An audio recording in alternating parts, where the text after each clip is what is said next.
What's going on, everybody? Welcome back to a different type of Splatoon 2 episode where I'm going to be talking about well, not all of them, but some of the weapons that piqued my interest in the Splatoon 2 datamined, the new upcoming weapons that are going to be in the game. So, without further ado, let's get into this. Alright, so the first weapon that I want to talk about right now is the heavy Splatling. It is going to get a different type of variant. So, currently right now, in the game, it comes with a sprinkler and a stingray as its special. The new variant that's going to come out is called the Heavy Splatling Deco. It consists of a ink wall and the bubble blower, which when I heard this, I really thought that this new weapon is going to be the most overpowered weapon in the whole game. You have an ink wall that can cover you from the front from enemy attacks, and the bubble blower, which right now currently is one of the better specials in the whole game. I really thought that this weapon is going to be more overpowered due to the fact that the heavy Splatling does have a extremely fast fire rate and a damage output. And for modes, the modes that it's going to be most deadly in is splat zones, of course, which you can, like previously stated, you can put down the ink wall and then send out the bubble blowers out and just charge up your heavy Splatling and see them bubbles pop. It can also be used in tower control, I believe. Yeah, tower control. Same thing as before, just plop down that wall, send those bubbles flying, and you'll be able to get some kills. For our next weapon, we're going to be talking about the Trislosher, everybody's favorite weapon. No, I'm kidding, guys. So currently right now, the Trislosher comes equipped with burst bombs and ink armor as its special. The new variant, the Trislosher Nouveau, is going to come with the Trislosher, of course. It's going to be equipped with splat bombs and its special weapon, get ready for this, an auto bomb launcher. You heard that right, an auto bomb launcher. It's going to be one of the most spammy weapons in the whole game, in my opinion. And auto bomb launchers, if you don't know, it's a little bomb that tracks down the enemy and chases him or her down, making it easier for you to make a counterattacks and stuff like that. Just flank them out, and having an army of these things just being sent out extremely fast, it's gonna be deadly for sure. But thankfully, the Trislosher did get nerfed, which could make it less overpowered. Hopefully. Okay. So in some modes where I feel like this weapon is going to be the most useful, splat zones, of course, because all those auto bombs is going to be dangerous. Also, potentially Rainmaker. As I said previously before, with all those auto bombs, you can easily check out the people where they're hiding, and you can easily flush them out and get some splats. And now the weapon that I wanted to talk about for so long. This is the L3 Nozzlenose. Currently right now in the game, it consists of a curling bomb and an auto bomb as its main special weapon. It is going to get a different variant called the L3 Nozzlenose Dolphin. It consists of burst bombs and an inkjet, which when I heard this, I immediately wanted to get my hands on this and test it out for myself. I really wanted to come out as soon as possible. And inkjet, it did get a nerf. However, with that nerf, it just makes me want to play this weapon even more and just practice. The L3 Nozzlenose right now, currently in its current form, is a 2-shot weapon, with 4 pellets being able to kill or splat the enemy player.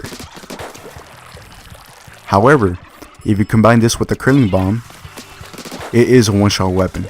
Now, with the you know how people with the Trislosher use that burst bomb combo? This is gonna apply to the L3 Dolphin. You're gonna have that burst combo to have that extremely fast kill rate, which could potentially change up the meta. I'm really hoping this weapon gets some more recognition. This weapon is so underrated, and people seem to trash it for no apparent reason, knowing it's like probably one of the better weapons of the whole game. Up next, the Dynamo. So currently, this weapon is a beast on its own. Right now in the game, it does come with ink mines, if I can pop one out, and a stingray as its special. the new Dynamo roller that's going to come out is the Gold Dynamo, which is going to have Toxic Mist and Ink Armor, which definitely is going to make this weapon even more of an offensive weapon, because currently right now everybody sees this weapon as a support. And yeah, I can see how that's a valid statement.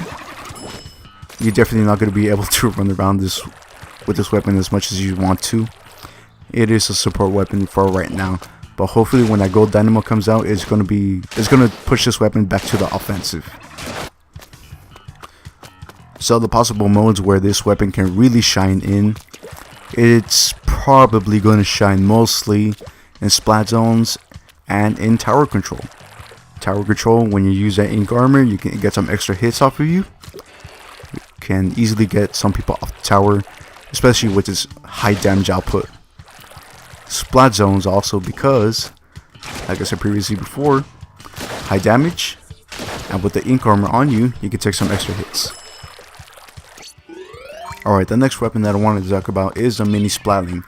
In the game currently, it consists of a Burst Bomb and the Tenna Missiles as its special weapon. The new variant that's going to come out, called the Zinc Mini Splatling, is going to consist of the Curling Bomb and Ink Storm, which I really thought they were going to give it something else, but Ink Storm is pretty good on its own. Can get some damage to other players if they're not paying attention, and you can easily get extremely fast time to kill. So those curling bombs, they're going to give this weapon an extreme advantage right now, especially with the fast charge up. Look at this, extremely fast compared to the heavy Splatling, and its damage output, if it does stay the same, extremely deadly up close. So the mode that I feel like the Zinc Mini Splatling is going to shine most in is Splat Zones, mostly because of that Curling Bomb and that Ink Storm. Of course, the Curling Bomb allows you to snake up to the enemy team and it's extreme stealth. And of course, the Ink Storm gives your team more ink to work with and helps them out splat enemies faster. So the next weapon on the list is the Octobrush. Currently in the game, it consists of an auto bomb and an inkjet as its special weapon. The new variant that's going to come out, the Octobrush Nouveau, comes with the Squid Beacon and Tenta Missiles. Right now, the Octobrush is seen as one of the better weapons in the whole game, being up in the meta.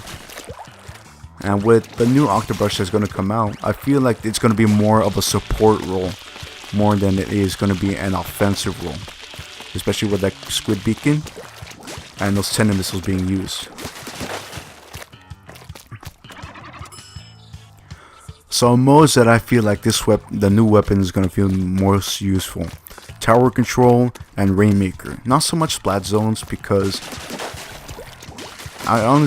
for covering ink on Splat Zones, yes, the weapon is good, but the special is where it lags behind, in my opinion. So Tower Control, of course, with the Tenta Missiles, you can easily get the enemy off the tower, and Squid Beacons, of course, you can help your team get to you much faster than you originally would. In Rainmakers, the same is going to apply. Tenta Missiles to point out where the enemy team is, and the Squid and the Beacons helping your team out get to the places where they need to be, such as if people didn't manage to flank you out, you can send out some beacons right near your spawn so they don't have to go all the way back to the beginning of the map. And the final weapon that we're going to be talking about today is the Goo Tuna Bird. Currently in the game, it comes with the Suction Bomb and Splashdown as its special weapon. The new Goo Tuna Bird that's going to come out, also known as a custom Goo Tuna Bird, is going to come out with Curling Bombs and Inkjet. And as you know before, with Curling Bombs, you can snake up with the Curling Bomb, and with the Goo Tuna Bird, you can hold the charge for a second. And using that jump exploit, you can honestly hold the charge indefinitely. So the mode that I feel like the custom Goo Tuna Bird is going to shine in is honestly all three of them: Rainmaker, Tower Control, and Splat Zones. tower control, of course, with the inkjet, you can easily get people off of that tower who are annoying your team, and hopefully get that tower back.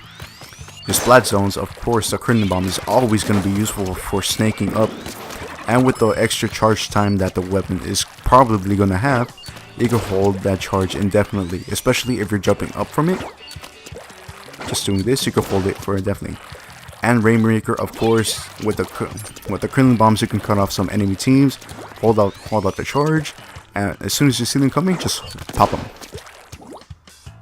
Alright, so that's gonna be the video for today. Hopefully you guys enjoyed my speculations. Maybe I got some things wrong. Tell me in the comments below what you think of the new weapons. I am gonna leave a link down in the description and in the comments if you want to check out the list of the new weapons that are going to come out. It is on Reddit, so if you want to go to there, yeah, check it out. Also in the description below, you can also find my friend code right here for Nintendo Switch and my Discord name. The Discord that is listed in there is my personal Discord, the one I use to chat with everybody. So if you add me right there, we could potentially play with each other. Oh god, that sounds wrong. Well, yeah, we can have some matches with each other. Hopefully we do. I am planning to do some 1v1s. I don't know. I think the inspiration came from me from Rockin' Bird, which I really thought that was a good idea. Like, I really want to go up against some people, like, just to see how really good I am, because I really don't know. Alright, so that's been the video for today. Hopefully you guys enjoyed, and like I said before, leave some comments down below to see what you guys think of my speculations of the new weapons, or some of the new weapons that are going to come out. Until then, I'll see you guys in the next video. Peace.